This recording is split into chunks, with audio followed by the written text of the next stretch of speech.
Olá, bem-vindos a mais uma conversa nossa. Hoje a gente mergulha numa figura fascinante, Santa Úrsula. E, claro, na lenda das 11.000 virgens. Quem foi ela, afinal? O que é história? O que é lenda? É uma história complexa, né? Para tentar entender, a gente pegou um monte de material. Tem enciclopédia, artigos de história, liturgia, até coisa de turismo lá de Colônia, na Alemanha, que é onde tudo acontece. Vamos tentar montar esse quebra-cabeça? Exato. A nossa ideia aqui é tentar separar o que parece ser o fato histórico mesmo, sabe? Daquela camada de tradição popular que foi crescendo, sendo enfeitada com o tempo. Entender como surgiu esse culto lá em Colônia e por que Santa Úrsula ainda é importante, né? Especialmente para a Igreja Católica em alguns lugares. E tem um número, claro. 11.000 virgens mártires. É muita gente. De onde veio isso? Será que foi assim mesmo? Pois é. Ok, vamos investigar isso. Começando pelo básico mesmo. O que a gente sabe, assim, com mais certeza sobre Santa Úrsula? As fontes mais diretas, digamos. Falam dela como virgem mártir, venerada lá em Colônia. A data dela é 21 de outubro. Mas, olha, logo de cara um ponto importante. Documento histórico direto sobre a vida dela, quase nada. Bem difícil. Isso é bem comum, né? Para santos dessa época. Para achar algo mais sólido, a gente tem que voltar bastante. A evidência material mais antiga que liga um culto a virgens mártires em Colônia é a famosa inscrição de Clemátios. Ela é lá do século IV ou V e foi achada justamente na igreja de Santa Úrsula, lá em Colônia. Ah, interessante. E o que essa inscrição diz? Ela dá detalhes? Ela é curta, mas, nossa, importantíssima. O texto fala que um senador romano, Clemátios, o nome dele, talvez por causa de um sonho ou pela fé mesmo, ele restaurou ou reconstruiu uma basílica naquele lugar. E fez isso, olha só, em honra às virgens que ali derramaram seu sangue por Cristo. Uau!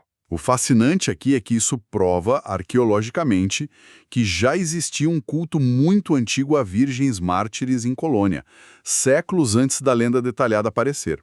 Entendi. Quer dizer, já tinha uma devoção ali naquele lugar a mártires virgens, mas a inscrição ela não fala Úrsula nem quantas eram. É isso? Correto. Nada de nome, nada de número. Isso dá uma base histórica firme para a veneração local, mas ainda não chegamos na Úrsula como a figura principal nem nas 11.000 companheiras. É a semente histórica, digamos assim. Certo. E é aqui que a coisa fica, bom, realmente interessante, né? Como essa semente virou essa lenda enorme que a gente conhece.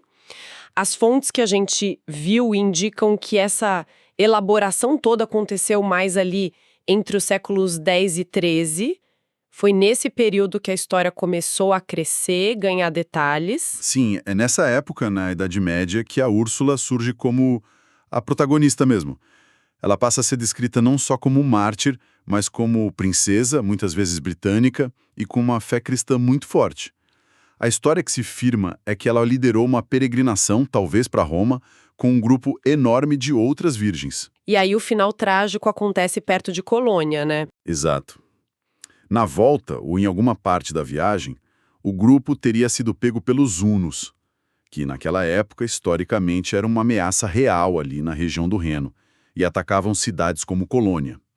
A lenda diz que a Úrsula, por não querer casar com o líder huno ou por não abandonar a fé e o voto de virgindade, foi morta a flechas, que é a versão mais comum, e todas as companheiras junto com ela. E o número 11.000?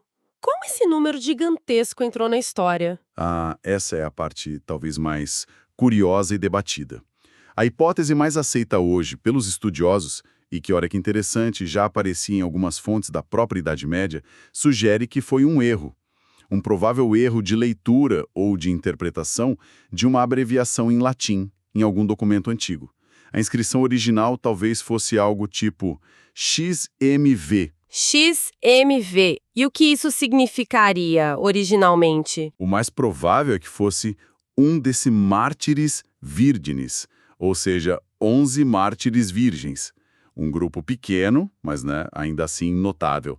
Só que com o tempo, talvez copiando manuscritos ou lendo inscrições gastas, a letra M de mártires pode ter sido lida ou expandida como milha, que significa 1000. E aí, XIMV virou um decimilia virginum, 11.000 virgens. Nossa, que coisa de 11 para 11.000 por causa de uma possível interpretação errada de uma letra ou abreviação. É impressionante como um detalhe assim de paleografia pode ter criado uma tradição tão grande. Exatamente.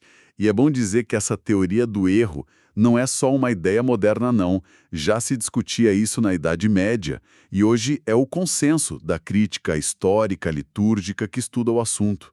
É quase espantoso pensar como uma abreviação, se for isso mesmo, teve um impacto cultural, devocional tão grande. E além da estar coltada, tem os vestígios físicos, né? Que lá em Colônia são muito fortes. A Basílica de Santa Úrsula é o centro de tudo e lá dentro tem um lugar realmente único. A Câmara Dourada, a Goldene Kammer. Ah, sim, a Câmara Dourada. É um lugar de impacto visual enorme. Talvez até um choque para a gente hoje. É um ossuário relicário. As paredes são quase todas cobertas de ossos humanos, crânios, fêmurs, tíbias, arrumados de um jeito artístico formando mosaicos, desenhos, até palavras. É uma coisa bem típica da piedade medieval, né?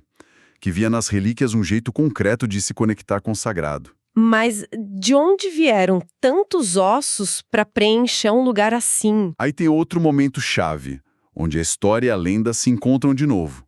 Em 1106, estavam fazendo obras para aumentar as muralhas de Colônia, ali perto da igreja que já existia, e descobriram um cemitério antigo, enorme. Esse lugar ficou conhecido como Ager Ursulanus, Campo de Úrsula, em latim. É bom lembrar que cemitério romano medieval, fora da cidade, era comum, então achar um ali não era em si inesperado. O que chamou a atenção foi a quantidade de ossos. Imagino a reação na época. Com a lenda já forte, devem ter ligado na hora, né? Com certeza. Naquela mentalidade fervorosa da época e com a história das virgens mártires já bem conhecida, achar esse cemitério foi visto como a prova material definitiva da lenda. Aqueles ossos só podiam ser das companheiras de Santa Úrsula. Essa descoberta deu um impulso gigantesco para a popularidade da lenda das 11.000, porque agora tinha relíquia para todo lado, para venerar, para distribuir e, claro, para fazer a tal Câmara Dourada. Entendi. Então a arqueologia confirma que existiu um cemitério antigo ali, isso é fato. Mas dizer que aqueles ossos eram todos de Úrsula e das 11.000 companheiras é uma interpretação que veio depois por causa da lenda que já existia. Perfeito. É isso. Se a gente junta tudo, percebe um padrão interessante. Tem um núcleo histórico culto antigo confirmado por inscrição, cemitério real, que é reinterpretado, aumentado e confirmado por uma tradição que vai crescendo. E cada parte, além da inscrição, os ossos, acaba reforçando a outra aos olhos das pessoas da época. E como essa história toda aparece na arte? Se alguém vê uma imagem antiga, uma pintura, como dá para saber que é Santa Úrsula? Tem uns símbolos visuais bem típicos que os artistas usavam para contar a história dela. O mais comum, o mais direto, é a flecha, que lembra na hora o instrumento do martírio dela, né? Como a lenda se firmou. Muitas vezes ela também aparece segurando um navio pequeno ou um barco. Uma referência àquela peregrinação pelo mar ou rio, onde tudo aconteceu. E ela geralmente está sozinha nessas imagens? Muitas vezes não. E isso leva a outro símbolo bem importante, o manto protetor. Tem imagens lindas de Santa Úrsula em pé, com um manto bem grande aberto e debaixo dele protegidas várias figuras menores das companheiras virgens. É uma imagem forte, que mostra o papel dela de líder, de protetora do grupo. E como outros mártires, ela também pode ter a palma do martírio. E por fim, muitas vezes ela usa uma coroa, que é o símbolo da realeza que a lenda deu para ela de princesa. Esses símbolos eram tipo um resumo visual da história dela. Funcionava quase como uma catequese visual, né? Ajudava a fixar a história e as virtudes dela na cabeça dos fiéis, muitos que nem sabiam ler. Sem dúvida. A iconografia era uma ferramenta de ensino e devoção poderosíssima na Idade Média e mesmo depois. E então, o que tudo isso significa, no fundo? Qual o impacto espiritual, o legado que ficou dessa figura, mesmo com todas essas camadas de lenda? Olha, o culto a Santa Úrsula foi muito popular na Idade Média. Ela virou um modelo forte de virtudes que eram vistas como essenciais. A castidade, defendida até o fim, a fortaleza na fé, resistindo à perseguição, à barbárie que os hunos simbolizavam na lenda, e também um exemplo importante de liderança feminina num contexto cristão. A figura dela inspirava coragem, devoção. Não é à toa que ela virou uma das padroeiras de Colônia, que é uma cidade super importante, histórica e religiosamente. E tem aquela conexão surpreendente, eu diria, e muito concreta com a educação, que talvez seja o legado mais vivo de Santa Úrsula hoje. Exatamente. Aqui a história da influência dela dá um salto impressionante. Séculos depois, já no Renascimento italiano, lá por 1535, uma mulher chamada Angela Merici, hoje Santa Angela Merici, se sentiu muito inspirada pela figura de Santa Úrsula, por essa imagem de mulher forte, líder espiritual dedicada a Deus. E com essa inspiração, Santa Ângela fundou a Companhia de Santa Úrsula. Que depois virou uma ordem religiosa muito conhecida, né? Sim. No começo, a companhia era uma associação de mulheres consagradas que viviam no mundo. Mas um tempo depois, em 1572, surgiu a partir dela o ramo monástico, das Irmãs Ursulinas.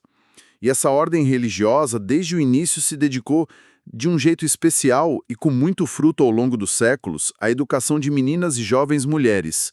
É realmente notável ver como a história ou a lenda inspiradora da Úrsula, uma mártir lá dos primeiros séculos, acabou gerando mais de 1000 anos depois uma obra tão concreta, tão duradoura e focada na formação feminina dentro da igreja. É um dos exemplos mais claros de como uma narrativa pode gerar frutos bem reais. E como fica Santa Úrsula hoje no calendário litúrgico oficial da igreja? Ela ainda é santa? Sim, claro, absolutamente. Isso é importante deixar claro. O dia 21 de outubro continua sendo a data da memória litúrgica dela no Martirológio Romano, que é o catálogo oficial atualizado dos santos e mártires reconhecidos pela Igreja. Então, a santidade dela, o lugar dela na comunhão dos santos, isso não está em questão. Mas teve alguma mudança na celebração dela depois do Concílio Vaticano II? Teve uma mudança específica, sim. Em 1969, teve a reforma do calendário romano geral, aquele que guia a liturgia para a maior parte da Igreja Católica de rito latino. Um dos critérios da reforma foi simplificar o calendário e dar prioridade nas celebrações universais a santos com importância teológica mais central ou com base histórica mais segura, mais reconhecida por todos. Pelas incertezas históricas sobre os detalhes da vida dela e pelo caráter mais lendário de parte da história, a festa de Santa Úrsula foi retirada do calendário universal como celebração obrigatória para toda a Igreja. Isso quer dizer que o culto diminuiu? Foi desincentivado? De jeito nenhum. É fundamental entender isso. Sair do calendário universal não significa deixar de ser santa ou que o culto é proibido. A veneração a Santa Úrsula continua muito viva, muito importante. A celebração continua sendo grande em Colônia, onde ela é padroeira. Também pode estar em calendários próprios de dioceses de regiões que têm uma ligação histórica com ela. E, principalmente, o dia 21 de outubro é a festa principal para as Irmãs Ursulinas e para todas as comunidades, escolas e instituições ligadas a elas no mundo todo. Elas continuam celebrando a padroeira com muita solenidade, muita devoção. Isso levanta uma questão interessante, né? Sobre como a igreja lida com essas figuras históricas onde a devoção popular, a tradição são tão fortes, tão antigas, mas a prova histórica mais estrita é mais difícil, mais complexa. Parece um equilíbrio delicado entre a análise histórica, a crítica e o respeito pela fé, pela tradição vivida pelo povo. Exato. A Igreja reconhece o valor daquele testemunho de fé, de virtude, que a tradição transmite, mesmo quando os detalhes históricos exatos são difíceis de precisar. A santidade está, no fundo, no testemunho de fé radical. E o testemunho que atribuem a Úrsula e suas companheiras, seja ele real ou simbolicamente aumentado, se mostrou uma fonte de inspiração muito poderosa para tantas gerações de cristãos. Então, para a gente amarrar os pontos principais, temos essa distinção clara para fazer. De um lado, o núcleo histórico mais seguro. Um culto antigo a virgens mártires em Colônia, provado lá no século IV ou V pela inscrição de Clemátios e a confirmação arqueológica do cemitério antigo no local. Do outro lado, a lenda que cresceu séculos depois, com Úrsula, princesa britânica, a peregrinação, o martírio pelos hunos e o número impressionante de 11.000 companheiras, número que muito provavelmente veio daquela leitura errada do XIMV.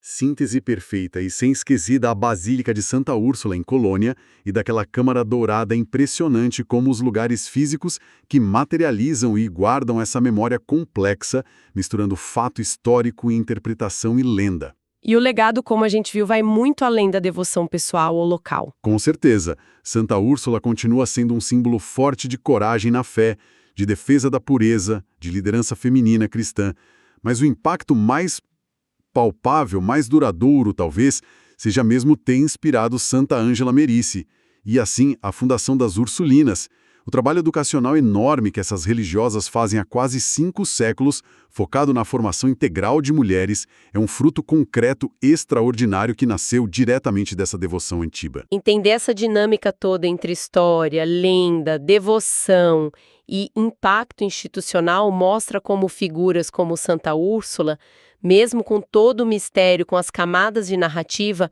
podem moldar profundamente a fé, a cultura e até as estruturas sociais dentro do catolicismo e fora dele também. Para quem gosta de história da igreja, de hagiografia, de arte sacra, ou mesmo de história da educação feminina, o caso de Santa Úrsula é um estudo de caso riquíssimo, cheio de nuances, de conexões. E tudo isso me deixa pensando uma coisa.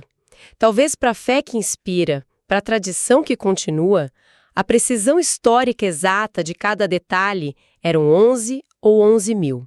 Era mesmo, princesa? Seja, de certa forma, menos importante do que o poder da própria história.